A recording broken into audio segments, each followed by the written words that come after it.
जिंदगी जख्मों से भरी पड़ी है, वक्त को मलहम बनाना सीख लो। जिंदगी जख्मों से भरी पड़ी है, वक्त को मलहम बनाना सीख लो। अरे हारना तो मौत के सामने है मेरे दोस्त, फिलहाल जिंदगी से जीतना सीख लो। वाह वाह। जय सेवा, जय जोहार, जय छत्तीसगढ़। निताम जी, ये बताइए जी, संजय कमरो 2013, 2018, 2023 में लगातार जी, गोंडवाना गणतंत्र पार्टी से चुनाव लड़ रहे हैं जी, और वो प्रदेश अध्यक्ष भी हैं जी, गोंडवाना गणतंत्र पार्टी के। जी। तो हर बार तीसरे नंबर में आते हैं, इसका कारण क्या है? युवा शक्ति अपनी शक्ति को पहचान ले तो युवा शक्ति हस्ती बन जाती है। युवा शक्ति अपनी शक्ति को पहचान ले तो युवा शक्ति हस्ती बन जाती है। वही युवा शक्ति अगर मस्ती में आ जाए तो उसकी जवानी बहुत सस्ती पड़ जाती है। तो मैं सभी युवाओं को यही कहना चाहूँगा, संघर्षशील रहें और आने वाले समय का भविष्य हैं और साथ साथ संघर्ष करते रहें, क्योंकि आप मस्ती मत करिए, हस्ती बनिए।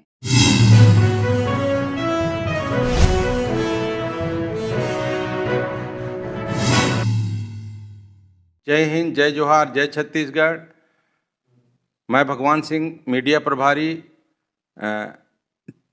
डीजीपी सरगुजा संभाग, आपका हार्दिक स्वागत है।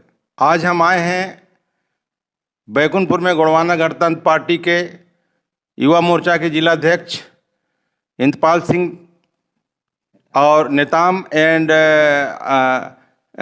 छात्र यूनियन के सुनील सिंह आयाम जी, आप दोनों का स्वागत है।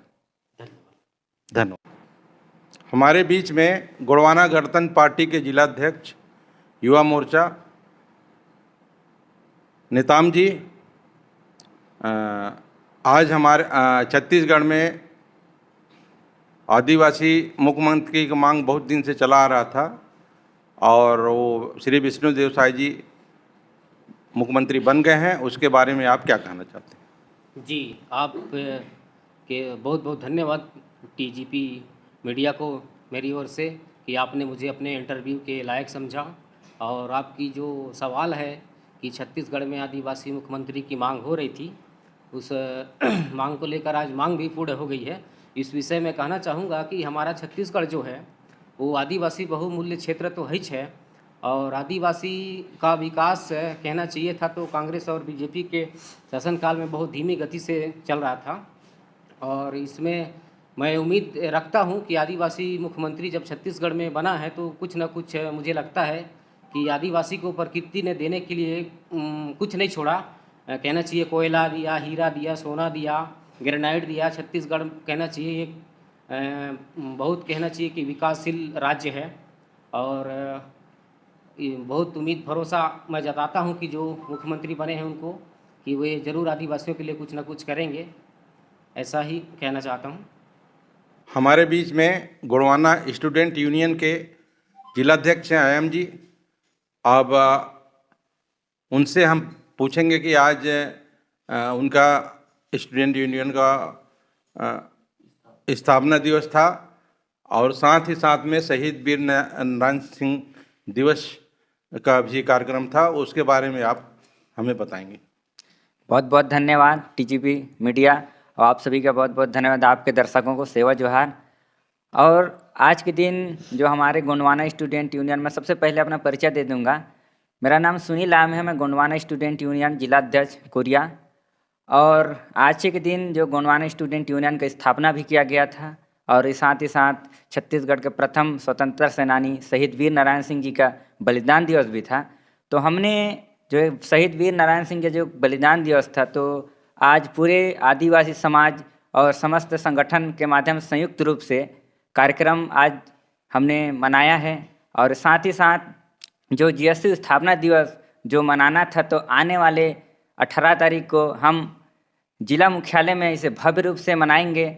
और इस साथ साथ युवा महोत्सव छात्र सम्मान समारोह का कार्यक्रम भी रखा गया है। तो हम जो स्थापना दिवस है 18 तारीख को मनाएंगे। और जो भी जीएसयू के माध्यम से हम कार्यक्रम करते हैं, ऐसे महापुरुषों को बलिदान दिवस और ऐसे महापुरुषों की जयंती के दिवस पे ही हम काम करवाते हैं और कार्यक्रम करते रहते हैं। जी, आपका प्रारंभिक शिक्षा कैसा रहा?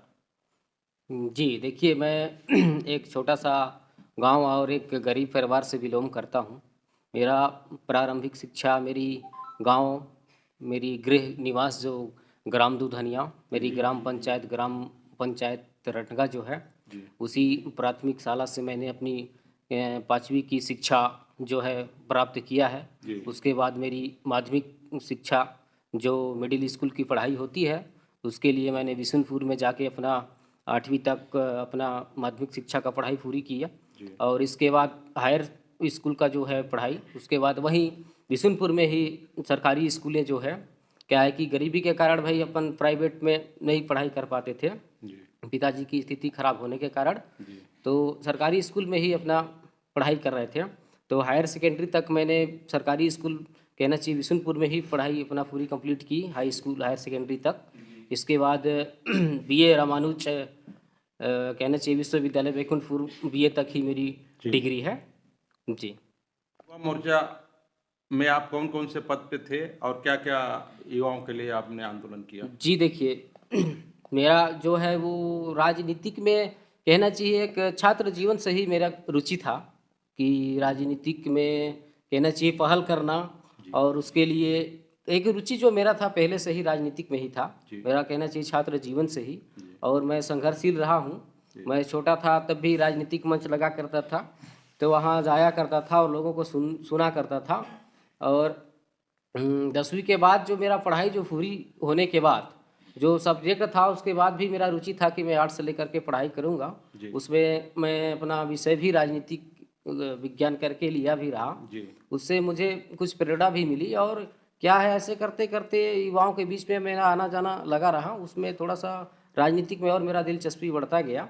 इस हिसाब से मैं इसी सन में कहना चाहिए कि पार्टी में जो हमारे प्रदेश अध्यक्ष हैं गोंडवाना गणतंत्र पार्टी के इंजीनियर संजय सिंह कमरो जी, उन्होंने मुझे युवा मोर्चा जिलाध्यक्ष का कमान संभालने को प्रभार दिया और मैं ऐसा इसी युवा मोर्चा में काम कर रहा हूँ। आप युवा मोर्चा में कौन कौन सा आंदोलन किए और कब कब किए? जी देखिए, मैं कहना चाहिए कि जब से पार्टी में काम कर रहा हूँ तो लोगों के बीच में, युवाओं के बीच में, छात्राओं के बीच में जो भी समस्या होते हैं उनको लेकर मैं बीच बीच में कई सारी आंदोलन भी किया हूँ।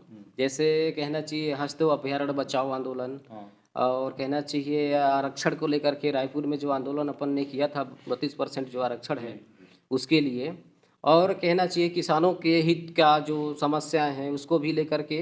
तो कहना चाहिए कि मैं कई ही प्रकार से आंदोलन में जुड़ा ही रहता हूँ, लोगों को समस्याओं को लेकर के आंदोलन से बिल्कुल लगा ही रहता हूँ। जी मेरे पास देखिए कहना चाहिए कि मेरी जो फौज की बात है, टीम की जो बात है, तो मेरे ज़िले में कहना चाहिए लगभग 1000 से लगभग कहना चाहिए 1500 के आसपास युवाओं जो हैं कि मेरे साथ जुड़े हुए हैं और मेरे साथ वो काम कर रहे हैं। जहाँ भी समस्याएं होती है, दुख की बात है, समस्या की बात है, मैं जहाँ उनको बुलवाता हूँ वो आते हैं, रोड की लड़ाई लड़ते हैं, आंदोलन करते हैं। गरीब के लिए वो हमेशा सेवा के लिए तत्पर रहते हैं। जी ऐसा युवाओं का फौज मेरा इतना है। मेरा टीम जो है वो हमेशा गरीबों को आंदोलन लड़ाई के लिए एकदम तत्पर रहते हैं। आपने भाजपा कांग्रेस छोड़ के केवल गोंडवाना गणतंत्र पार्टी ही क्यों चुना? जी देखिए क्या है कि जो पार्टी की जो बातें हैं, मेरा बचपन से एक रुचि था और मैं राजनीतिक क्षेत्र में जहाँ भी जाता था तो ज़्यादातर मैं देख रहा था कि गोंडवाना गणतंत्र पार्टी भले एक क्षेत्रीय पार्टी है, लेकिन ये हमेशा कहना चाहिए कि जो यहाँ के मूल निवासी हैं, जल जंगल ज़मीन है, जो यहाँ की मूलभूत सुविधाएं हैं, उसी को लेकर के बात करती है। आज भले ही कहना चाहिए कि सरकार नहीं बना पाई है, कहना चाहिए कि इस सत्र में हमको भाई पाली तानाकार से एक सीट मिला भी है, लेकिन कहना चाहिए इससे पहले भी जब मेरा कहना चाहिए मैं उस टाइम बचपन ही था मेरा, लेकिन मेरा लगाव था पहले से ही। मैं आपको बोला भी था कि बचपन से ही मेरा राजनीतिक में ऐसा लगाव रहा है और मैं जाके देखा भी करता था। तो इस पार्टी का जो विचारधाराएं जो है वो मेरे को इतना अच्छा लगा, जो बचपन से ही मैं सुनते देखते आ रहा था। और इनके भी राजनीतिक दल जो हैं, बीजेपी हैं, कांग्रेस है, इनसे भी मेरा लगाव है। ऐसा नहीं है कि भाई व्यक्तिगत दुश्मनी तो है नहीं किसी से। तो जो विचारधाराएं गोंडवाना गणतंत्र पार्टी के है, ये मेरे को अच्छा लगा कि जल जंगल जमीन, एक गरीब, एक किसान, एक बेरोजगार युवा, महिलाओं, बहन बेटी की इज्जत सम्मान के लिए लड़ाई लड़ने की जो काम करती है वो पार्टी गोंडवाना गणतंत्र पार्टी है। आप का छात्र संगठन है। युवा छात्रों और छात्राओं के लिए आपने क्या क्या काम किया है और कैसे संगठित करते हैं?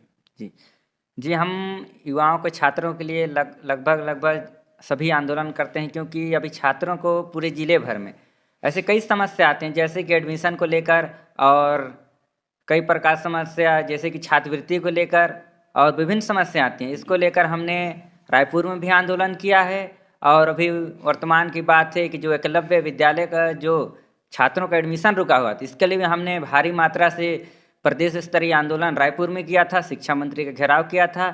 और हम युवाओं को संगठित करने के लिए हम संगठन के माध्यम से विभिन्न क्षेत्रों में हम उनको, क्योंकि युवा, आजकल के युवा जो हैं पढ़ाई करते हैं, लेकिन उनका एक मेन उद्देश्य रहता है कि हम नौकरी करेंगे, लेकिन हम संगठन के माध्यम से हम उन युवाओं के अंदर ऐसा रुचि पैदा करते हैं कि वो नौकरी के अलावा, नौकरी के साथ साथ व्यापार के क्षेत्र में जाएं और व्यवसाय के क्षेत्र में जाएं और बड़े किसान बने। ऐसा हर युवाओं के मन में, हम एक छात्रों के मन में, छात्र जीवन से ही हम उन्हें प्रेरित करने का काम करते हैं। और हम संगठन के माध्यम से ऐसे ज़िले में लगभग आंदोलन हर महीने हमारा होता ही रहता है। और निताम जी, ये बताइए जी, संजय कमरो 2013, 2018, 2023 में लगातार जी, गोंडवाना गणतंत्र पार्टी से चुनाव लड़ रहे हैं जी, और वो प्रदेश अध्यक्ष भी हैं जी, गोंडवाना पार्टी के। जी,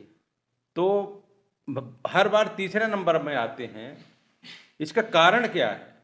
जी, देखिए, हमारी पार्टी जो है, हमारी पार्टी की नाम है गोंडवाना गणतंत्र पार्टी। और क्या करती है, अगला पार्टी जो है हमारी अपोजिशन जो पार्टी है, वो हमारे लोगों को जाके बरगलाने की काम करती है कि ये गोंडवाना पार्टी सिर्फ गोंड लोग का है, जबकि ऐसा नहीं है। इतिहास में लिखा गया है कि गोंडवाना जो है वो धरती का नाम है, इसलिए लैंड के नाम से, इस धरती के नाम से हमारे संस्थापक दादा हीरा सिंह मरकाम जी जो थे, वो इस पार्टी का नाम, इस धरती के नाम से गोंडवाना गणतंत्र पार्टी रखे थे। तो कहीं ना कहीं मुझे लगता है कि ये जो अगली पार्टियां, हमारी अपोजिशन जो पार्टी है, वो लोगों को जाके, हमारे आदिवासी भाइयों को, जो हमारे संगठन के, हमारे लोगों के जो कार्यकर्ताएं जो हैं, उनको एक ऐसी झूठी संदेश जो पहुंचाते हैं कि ये सिर्फ गोंड लोग की ही पार्टी है। जबकि मैं इनको इस मीडिया के माध्यम से, इस न्यूज़ के माध्यम से बताना चाहूँगा कि ये ऐसी बात नहीं है कि ये सिर्फ गोंड लोग की पार्टी है। ये एक भारत में एक धरती का नाम जो है, वो उसके नाम से पार्टी बनी गई है। और ऐसा मैं हमारे युवाओं को, हमारे सगा समाज को, आदिवासी युवाओं को और देश के समस्त देशवासियों को, मैं प्रदेश के समस्त प्रदेशवासियों को, मेरे जिला के समस्त जिला वासियों को ये संदेश और ये जानकारी देना चाहूँगा कि किसी का ये झूठी मैसेज या संदेश पहुँचाने से ये ऐसा गलतफहमी में ना रहें। ये सिर्फ गोंड लोग की पार्टी है। हमारा जो संघर्ष है, जो लड़ाई जो है, वो हम एकदम तत्पर अपनी लड़ाई को लड़ते जा रहे हैं, अपने समाज के लिए, अपने हित के लिए, आदिवासी संगठन के लिए। जल जंगल जमीन का जो हमारी लड़ाई है, उसके लिए हम हमेशा लड़ते जा रहे हैं। और जो बात है हार की कारण, तो मुझे लगता है कहीं ना कहीं हमारे लोगों को गलत मैसेज इस तरह से पहुंचाया जा रहा है, जिससे हम कहना चाहिए जीत के लिए असफल हो रहे हैं। लेकिन ऐसी बात नहीं है। आने वाले समय में, जैसे हमारी लोकसभा चुनाव अभी सामने पड़ी है, तो इसमें हमारी पूरी टीम कार्यकर्ताएं जो हैं, अपने दमखम से कहना चाहिए बिल्कुल लगे हैं पार्टी के काम के लिए, और लोगों को समस्याओं को लेकर के कहना चाहिए कि लड़ रहे हैं लड़ाई। और ऐसे बिल्कुल हमको कहना चाहिए सफलता मिलेगा, ऐसा नहीं है जी। ऐसे आशा उम्मीद है मुझे अपने कार्यकर्ताओं पर। ये बताइए कि आप हमेशा ये पीला गमछा लगाए रखते हैं जी, इसका क्या उद्देश्य है? जी, देखिए, हमारी पार्टी का ये कहना चाहिए तो एक पहचान है, और हमारा ये पीला रंग जो है प्रकृति से संबंधित भी रखता है कि जैसे हम शादी भी करते हैं तो हम हल्दी का जो उपयोग करते हैं, वो हल्दी अपने शरीर पे लेपन होता है विवाह में भी। और हम कहना चाहिए कि जो है एंटीबायोटिक के रूप में भी कहीं घाव चोट लग जाने पर भी हम पीला कलर हल्दी का यूज जो करते हैं, ऐसे प्रकृति से मान्यता हमारी जो है। और ये पीला गमछा जो है मेरा मान है, सम्मान है, पार्टी का पहचान है, बस यही है। बाकी कोई खास चीज़ नहीं है, लेकिन अपने लिए बहुत बड़ी चीज़ है जो प्रकृति से रिलेशन है हमारी, कहना चाहिए सूरज भी पीला ही है, और हम पीला कलर का जो अपने देवी देवताओं में भी यूज़ करते हैं, शादी विवाहों में भी जो हमारी काम आती है, और एंटीबायोटिक जो हल्दी है उसको भी हम एंटीबायोटिक के रूप में यूज़ करते हैं जी। आप युवा हैं जी युवा के माध्यम से आपको क्या मोटिवेशन युवाओं को देना चाहते हैं? जी, मैं युवाओं को बोलना चाहूँगा इस आपके TGP न्यूज़ के माध्यम से कि ज़िंदगी जख्मों से भरी पड़ी है, वक्त को मलहम बनाना सीख लो। जिंदगी जख्मों से भरी पड़ी है, वक्त को मलहम बनाना सीख लो। अरे हारना तो मौत के सामने है मेरे दोस्त, फिलहाल जिंदगी से जीतना सीख लो। वाह वाह, बहुत सुंदर सुविचार, आपका बहुत अच्छा लगा। जी जी। आपके प्रेरणा स्रोत कौन है? जी, मेरे प्रेरणा स्रोत क्योंकि मेरे पिताजी हैं, क्योंकि क्योंकि और ऐसे हमारे साथ में संगठन में हमारे छात्र जुड़े हैं, क्योंकि उनको घर से मान लीजिए हमें आंदोलन करना रहता है, उन्हें आने जाने में थोड़ा घर से भी मना करते हैं जी। लेकिन मेरे घर से मेरे जो पिताजी हैं दादा हीरा सिंह मरकाम जी, जो मैं छोटा था तो मेरे गांव में आया जाया करते थे। तो इसके बाद हम आने वाले समय में क्योंकि हमारी युवा पीढ़ी ऐसे व्यापारी भी बने, बड़ा किसान भी बने, ताकि क्योंकि छात्र जीवन में सिर्फ नौकरी ही एक उद्देश्य बना के चलते हैं और नौकरी नहीं मिलता है, 35 से 30 साल तक पढ़ाई करते हैं, उसके बाद क्या होता है कि नौकरी नहीं मिलने के कारण फिर इधर उधर हो जाते हैं, फिर उसके बाद किसी दूसरे क्षेत्र में वो ध्यान देते हैं। चलिए मैं युवाओं के लिए 2 लाइन बोलना चाहूँगा कि युवा शक्ति अपनी शक्ति को पहचान ले तो युवा शक्ति हस्ती बन जाती है। युवा शक्ति अपनी शक्ति को पहचान ले तो युवा शक्ति हस्ती बन जाती है। वही युवा शक्ति अगर मस्ती में आ जाए तो उसकी जवानी बहुत सस्ती पड़ जाती है। तो मैं सभी युवाओं को यही कहना चाहूँगा, संघर्षशील रहें और आने वाले समय का भविष्य हैं, और साथ साथ संघर्ष करते रहें, क्योंकि आप मस्ती मत करिए, हस्ती बनिए। चलिए बहुत बहुत धन्यवाद। आप दोनों का विचार बहुत अच्छा रहा। आयाम जी और नेताम जी, बहुत बहुत धन्यवाद। जी धन्यवाद। तो साथियों, गोंडवाना गणतंत्र पार्टी के 2 युवा ऊर्जावान दिग्गज नेता थे, उनका इंटरव्यू आप लोगों ने देखा, अच्छा लगा होगा। तो ऐसे ही खबर के लिए बने रहें TGB मीडिया के साथ। मैं भगवान सिंह, TGB मीडिया सरगुजा संभाग प्रभारी, धन्यवाद। जय सेवा, जय जोहार, जय छत्तीसगढ़।